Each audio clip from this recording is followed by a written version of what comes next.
group, my why is to contribute to a cause greater than my own, to help others and to add value.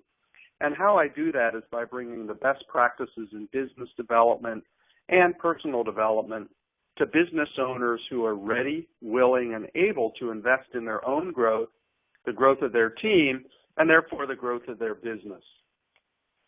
Today's webinar, First Fridays, is 27 minutes a month to break through results.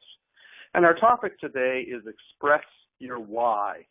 Why is a movement that's sweeping now, really helping a lot of people, and this is the third in a four-part series. What we're going to do today is refresh what we covered in the first two webinars to catch everybody up. And we'll take about 3 minutes to do that, and then we'll transition to the topic at hand called Express Your Why.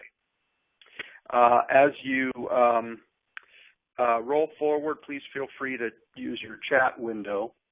To get started, I'd like to offer everybody a complimentary why discovery session to help you discover your why. In order to do that, all you have to do is go to whyprofile.com, fill out the form, submit it, and then I'll follow up with you to schedule your session. So complimentary 30-minute why discovery session can be found at whyprofile.com.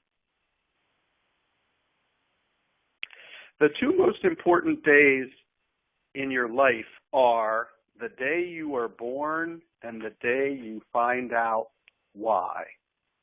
We recently had a training in Denver, and a very fine business coach from Holland was at the training. And on the flight home, she sat next to an energetic young Indian gentleman and helped him discover his why. He was so excited about what he found, he wrote it down on a piece of paper, jumped up in the plane, waved this piece of paper around, and shouted out to everybody, "I found my why, I found my why," and the whole plane broke into applause. Crazy, crazy stuff. And we're having these kind of experiences with many, many people. To recap, when you're an infant and you cry, you get picked up and you get nourished and nurtured. So at a very young age, we associate crying equals success. However, that doesn't always work. At some point, crying no longer gets your needs met, and you have to develop new ways to get your needs met in order to feel successful. Success is a feeling. It's not a thought. So what you develop, how you operate, the way you're hardwired, the reason why you get out of bed every morning is your why. That's what we call your why. There's a lot of confusion about this concept. People say, well, does your why change over time? And I say, no, it doesn't. It's hardwired in who you are. So my wife much then as I am now. So I think it changes over time. We're part of a movement now called Why Girl to help adolescent girls know their why so they can better respond to the pressures they're facing. Your why, however, is different than your how. How you go about doing what you do is what we frequently see on the surface, whereas the why is frequently the hidden river that runs underneath everything. There are 9 whys. My business partner, Gary Sanchez, is a practicing cosmetic dentist in Albuquerque, New Mexico, and his why is to find a better way. And he studied the original thinkers about this and said, oh, I don't think you're turning this into a system, so I can come up with a better way. Having this archetype of these 9 whys as a language enables us to rapidly help a person identify their why. As you're reading this, you may try to guess, oh, well, I'm this, I'm that, I'm that. You don't try to overthink it. It actually comes from the limbic brain, the feeling brain that's motivated by pictures and emotions, not by rational thought. So we have a proprietary process we've developed to help people discover their why. And you can access that at whyprofile.com.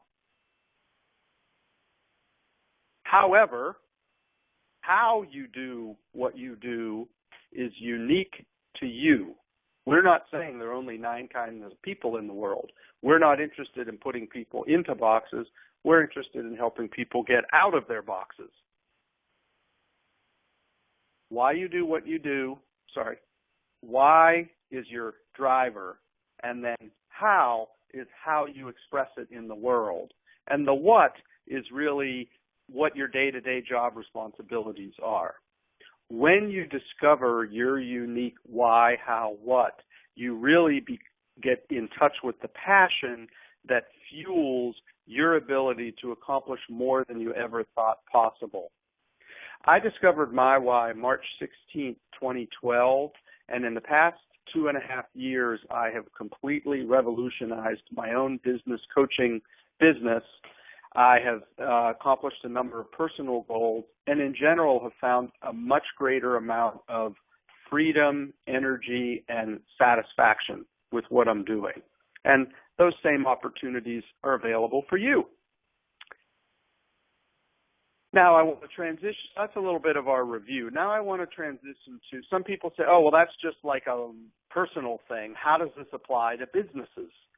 I'm a business coach. I work with middle market companies between 4 and 400 million in revenue, and we bring the best practices on the business side and on the personal side to teams inside businesses that are growing rapidly. So the rest of today's talk is really about how to express your why, which is true in a personal setting, but is especially true in a business setting. Successful businesses have one why, the why of the founder of the business or the current visionary leader. And we see this over and over again. Many companies are run by the owner, and it really is their why that drives everything. Other organizations, I work with a number of nonprofits, and this issue has come up. Is it the current leader or is it the original founder? And we have to go through an exploration to ascertain that, to see whose core values and whose passion and energy are really setting the feeling tone inside the organization. So just to repeat, successful businesses have one why, and that's the why of the founder or the current visionary leader. In our work, we do workshops, and the first workshop is called Discover Your Why. And in the Discover Your Why workshop, every member of the team learns their why, their how, and their what. And we put all of that into a matrix. I know your slides may not be the easiest to see directly, but basically you get the idea. It's a worksheet with a series of columns. Sometimes people raise a question, oh, gee, there's 9 whys, and there's something called the Enneagram, which is a personality model that actually has 9 different types of personalities. There's really no direct correlation between the 9 whys and the Enneagram, although I've studied both in great detail, and they're both wonderful, amazing tools that have changed my life significantly. But there's no direct relationship or correlation to them. I think 9 happens to be a number that if you have 9 different personality types, that's a lot. If you just had 4 or 5, it's probably not accurate enough. But if you have something like Myers-Briggs, where there's 16 combinations, it kind of gets too hard to remember. So I think 9 just happens to be a convenient number. So our why matrix is one of the deliverables from the Discover Your Why workshop, and that's printed in big letters, made into a poster and put up on a wall so that everybody on the team can see what motivates everybody else.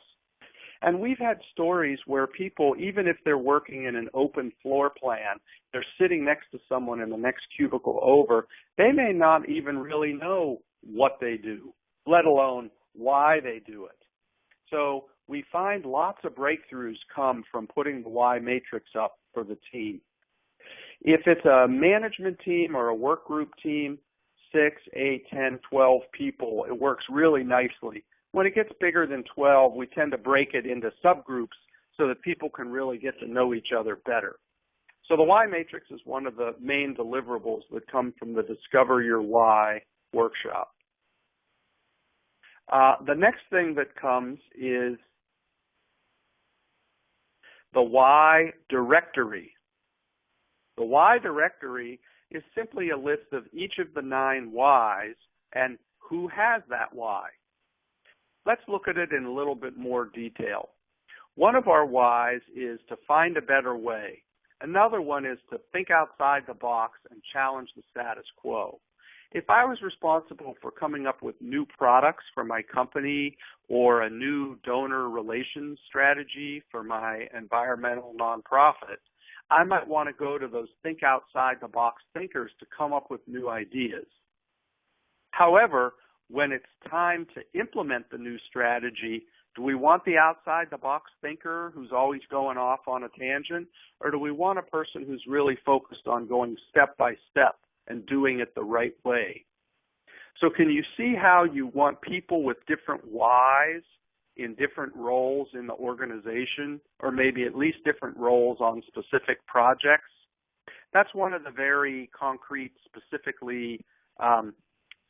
benefits of having the whole team understand their why. And that's housed in the why matrix and in the why directory. Now, we want to transition your personal why into the why of the business. And in order to do that, you need to get your Wi-Fi. We have our personal Wi-Fi, the why, how, what, and then we have the business why, which I'm going to walk you through now.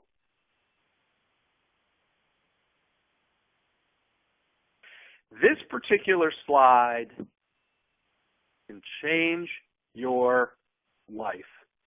It's radical, it's profound, and it's elegant in its simplicity.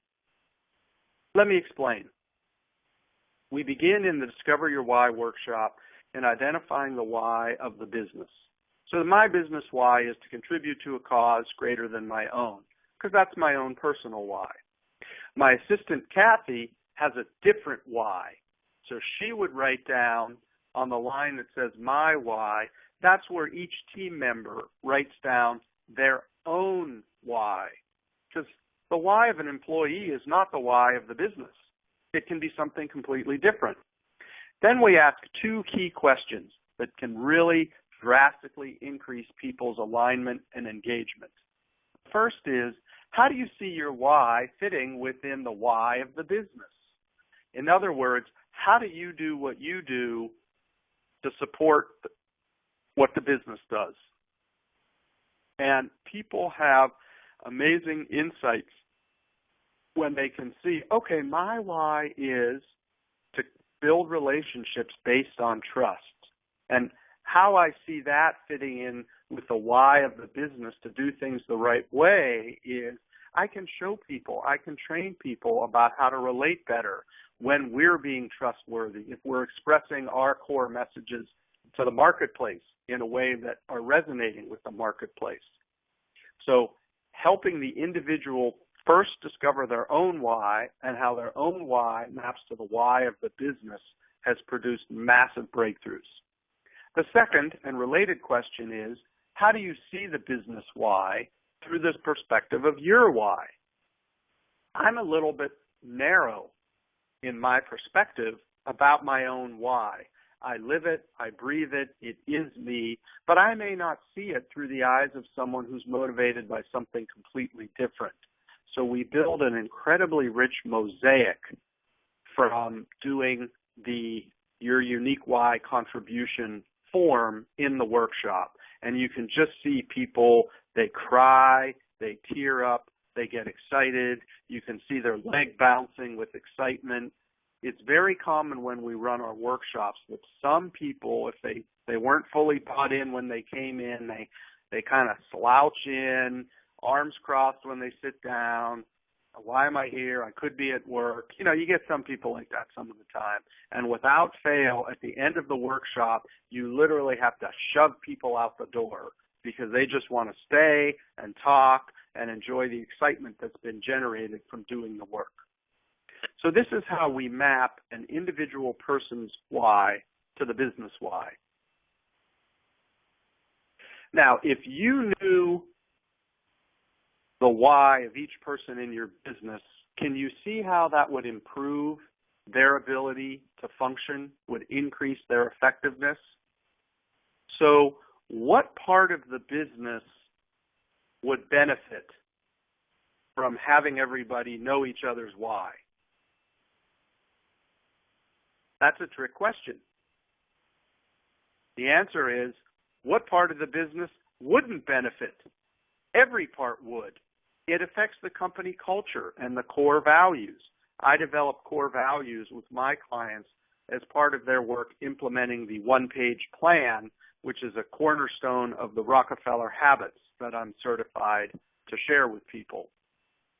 Marketing, if you can get your messaging right, you only want to do business with people who believe what you believe. So it's critical to have that. Product development, HR, all aspects of the business can be greatly touched by having everybody understand the why of the business and then also the why of each other.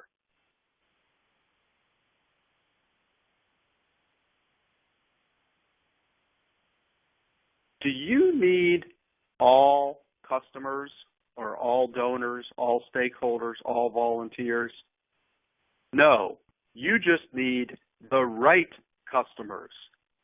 The goal is not to do business with people that need what you do, need what you have.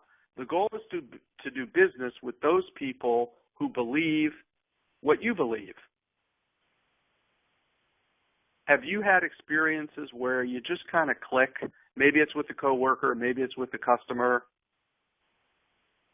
And have you ever had experiences with the customer from hell? Nothing can go right. You can never please them. It drains your energy. We want to fire those customers. Actually, we want to send those customers to our competitors, right? So they can get bogged down with it. And so we're looking to do business with those people who believe what we believe. Now, how do we go about doing that? Let's get into the details. In our process, we have a second workshop called Express Your Why, and this is conducted after the why discovery is completed, and it's more about the external journey outside the organization, whereas Discover Your Why is the internal journey. Who do you need to attract in order to create your vision of how you want the world to be? And the who in this case is your ideal customer. Now, I want to be very honest and direct about this. I was a little bit skeptical about ideal customer. I was a market research professional, and I put in very sophisticated segmentation programs for a number of the world's leading brands, GE, Royal Caribbean, Fidelity. So I did lots and lots of work in this area, and I love it, and I loved it then. But when I became a small business owner, it was a little bit like, hey, I can't afford to have ideal customers. Or, that sounds kind of risky. Or how do I know who my ideal customer is? Or I know who my ideal customer is, but how do I attract them? Don't I limit myself when I do that? And in fact, I can state from my own business as well as all the leading business thinkers I study with, which are many, all say the exact same thing. You have to identify your target market and be relentless at going after them. So let's get into that. Who are they? Where do they live? How much money do they make? What do they do for their hobbies? What motivates them? What are their desires? And who these people are in great detail. One of the techniques we use is called creating an avatar. And an avatar just means a representation of our ideal client. Ideal customer. I had a client who literally bought a store mannequin, sawed off the legs, dressed the person up, and plopped them in a chair in the conference room. and her name was Sally. And when issues came up, they would turn to Sally and say, Sally, what do you think about this? And it was a way to have everybody realize there's real people out there they're serving. It's not some abstract concept, and that we want to put ourselves in the mind of Sally. I recently ran this workshop for an organic lawn care company, and their avatar is Heather. Heather's 51 years old. Her hair's kind of nicely done, but it's a little bit messy. She has a part-time job, a couple of kids, drives a minivan, has a husband who has a full-time job, has a nice house, has a nice yard, and doesn't want to use chemicals. We know where she hangs out. We know what magazines she reads. We know what motivates her. And so we can now target our market to go after Heather. So that's the concept of using the avatar, sometimes called a persona, and it's bringing your ideal customer into life. We can sometimes move a less than ideal customer into becoming an ideal customer if we're clear about what we want. So there's a lot that has to do with positioning. For instance, if you come to me for one session and hope to double your revenue, you'll be disappointed. I'm not in that business. The business I'm in is leading growth companies on a 3-year journey to have breakthrough results. So I set the positioning that it's a 3-year process. It's not a quick fix. So one of the ways you create an ideal customer out of a less than ideal one has a lot to do with the positioning, the messaging that you give to them, and then it depends on part on how they respond. Some get it, some don't, and then if they don't, you move on to the next one. In terms of the ideal customer, we also want to know what they want, their psychographics, their emotional triggers, their buying needs and buying wants. And we have a process in our Express Your Why workshop to uncover those or to describe those, to articulate those so that you get really clear about what motivates them. So in our workshop, we have a portal, which is an online database where we store all the information we're creating during the workshop. So these forms I'm showing you are part of the portal where we handwrite. Every participant handwrites everything, and then they all get turned in and submitted to the portal, which is then used for follow-on later. The portal is also amazing if you're doing a lot of hiring, because when new employees come in, we can discover their why, add them to the matrix, and more quickly get them up to speed about the company culture. Don't you think that getting people up to speed about the company culture faster would go a long way towards making them more productive and more satisfied? And wouldn't that also be a good way to weed out the poor performers? So this is a really important aspect of the program.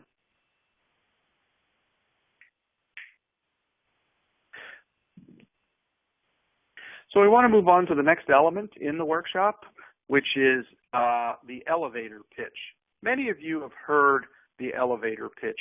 It's incredibly important, and it's frequently done poorly. Steve Jobs famously said, if you can't sell it to me in 12 words, I'm out of here. If I say, just do it, you say Nike. If I say all these low prices, you say Walmart. So some people have their elevator pitch or their tagline totally nailed. So we've developed a formula that we found to be very effective, and it's very effective in part because it speaks to people's emotional triggers. People buy for emotional reasons, and then they justify it with rational reasons. You know how busy company owners struggle with a lack of a long-range plan in their business? Well, what I do is work with business owners to create strategic thinking and implementation planning, and then we relentlessly focus on taking the right actions that make the biggest difference. The elevator pitch, very short and to the point, is designed to get the listener, not you as the speaker, to get the listener to say, oh, really? How do you do that? So in our workshop, we go through and we craft those messages with our clients to create the very compelling elevator pitch that causes the listener to then ask further questions. The more you talk about your solution, the further away you're pushing people. But as soon as they start asking questions, you're drawing them in. Critical, critical part. Barry Sanchez, I said, is a practicing cosmetic dentist. You know how there's so many people that get totally stressed out just at the thought of going to the dentist? Well, what we do is promise a pain-free visit that will alleviate their stress and allow them to get the smile they've always wanted. Doesn't that just make you feel good? It's not a sales pitch. It's designed to get the other person interested in you. So the elevator pitch is a key component of the workshop. So I saw this ad, and it's just a scan. I had to cut it out. You know what I hate about going to the bank? Going to the bank. No branches, just great rates. Brilliant ad. Can you understand their value proposition kind of like in an instant? Yes. Does it speak to your point of pain? Yes. I hate going to the bank. Why aren't banks open like Sunday morning and Sunday night? That's when I'm free to go to them. How come they're closed then? Hate that. And does it actually show you what the solution is? Yeah, no branches. All right, I get it. So I love that ad. So we have a form that's the form as part of the Express Your Why workshop to create the elevator pitch. What we'll be doing in our next webinar next month, Express Your Why Part 2, will be to turn to go further down and speak to the needs that the avatar, that the target market has in terms of what we believe and how we meet their needs. And we turn that into an overall creed, a tagline, and a complete set of marketing materials for the business. So that will be in Express Your Why Part 2. So I'd like to repeat, you're invited to get your complimentary Why Discovery session at whyprofile.com.